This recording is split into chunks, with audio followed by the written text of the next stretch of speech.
আসসালামু আলাইকুম, সবাইকে স্বাগত জানাচ্ছি টিভিপি স্টোরি টেলারে। আজকে আমরা আপনাদেরকে একেবারে সরাসরি পত্রিকা থেকে কিছু বিষয় নিয়ে কথা বলবো এবং সেগুলো বিশ্লেষণ করব। প্রথমত, আমরা এই মুহূর্তে প্রথম আলো পত্রিকার হোম পেজে আছি, যেখানে আমরা দেখতে পাচ্ছি যে লিড নিউজের মধ্যে টেস্ট টি-20 থেকে অবসরে ঘোষণা দিয়েছেন সাকিব আল হাসান, সেই নিউজটা আছে।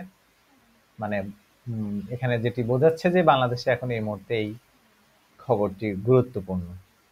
তো খেলাধুলার জাতি, স্পোর্ট যে জাতির রন্ধ্রে রন্ধ্রে মিশে আছে মনে হয়, কিন্তু এখনো পর্যন্ত বিশ্বকাপ জয় করতে পারেনি, সেই বাঙালি জাতির বৃহত্তর স্বার্থ কিংবা বৃহত্তর সমস্যা সংকটগুলো সবসময় গৌণ হয়ে থাকে, ঠিক যেভাবে এই আমরা আমাদের একটি জাতীয় পত্রিকার হোম পেজটাকে যেভাবে দেখছি, সেখানে খবরের যে বিষয়াদিগুলো সেগুলো পরিবর্তন হয়। লিড নিউজ নিশ্চয়ই পরিবর্তন হতেই থাকবে, ডাইনামিক একটা ওয়েবসাইট, কিন্তু সেখানে আসলে খবরের মধ্যে কি খবর রয়েছে তা দেখলে একেবারে আপনাদের চক্ষু চড়ক গাছ হবে। তার মধ্যে দেখেন যে অপরাধ করে থাকলে শেখ হাসিনাকে ফিরিয়ে এনে বিচারের মুখোমুখি করা উচিত, ডক্টর ইউনূসের একটা স্টোরি রাখা আছে। প্রতিপক্ষকে কোণঠাসা রেখে আওয়ামী গডফাদার শফিকুলের সম্পদের পাহাড়, বাংলাদেশ চেন্নাই টেস্টের চেয়ে ভালো দল বললেন সাকিব।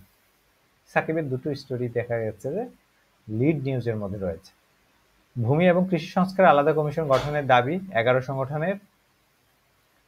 তারপর আমরা বাংলাদেশ সহ দক্ষিণ এশিয়ার তরুণ নেতাদের নিয়ে যুক্তরাষ্ট্রের নতুন উদ্যোগ। এই যে হাবিজাবি নিউজ, কিন্তু খুব বেশি গুরুত্বপূর্ণ কোনো নিউজই দেখা যাচ্ছে না। যেমন এই মুহূর্তে আরো কিছু গুরুত্বপূর্ণ খবর হওয়ার মতো ছিল, যেমন ভারতের বিষয় নিয়ে মির্জা ফখরুলের একটি বক্তব্য ছিল, যেটি আমরা অন্যান্য মিডিয়াগুলোতে দেখেছি। এবং আন্তর্জাতিক এই অঞ্চলের জিও পলিটিক্যাল বিষয়গুলো জানার জন্য বা এই অঞ্চলের পার্শ্ববর্তী দেশগুলোর লিড নিউজগুলো আমাদের জানা থাকা প্রয়োজন। সেগুলো আসলে স্ক্রল বারের মাধ্যমে অথবা লিড নিউজের পরে সেগুলোর অবস্থান থাকা উচিত। যেমন পাকিস্তানের শিয়া সুন্নিদের সংঘর্ষে প্রায় নিহত হয়েছে 20 জন, এ ধরনের অনেকগুলো ঘটনা রয়েছে। আর আজকে সারা দেশে বৃষ্টিপাত হচ্ছে, প্রচুর বৃষ্টিপাত হচ্ছে। এই ঝুম বৃষ্টির কারণে ঢাকা সহ দেশের অনেক অঞ্চলে মানুষের কর্মজীবন অনেক ব্যাঘাতগ্রস্ত হচ্ছে, বাধাগ্রস্ত হচ্ছে। মানুষের দৈনন্দিন জীবনযাত্রার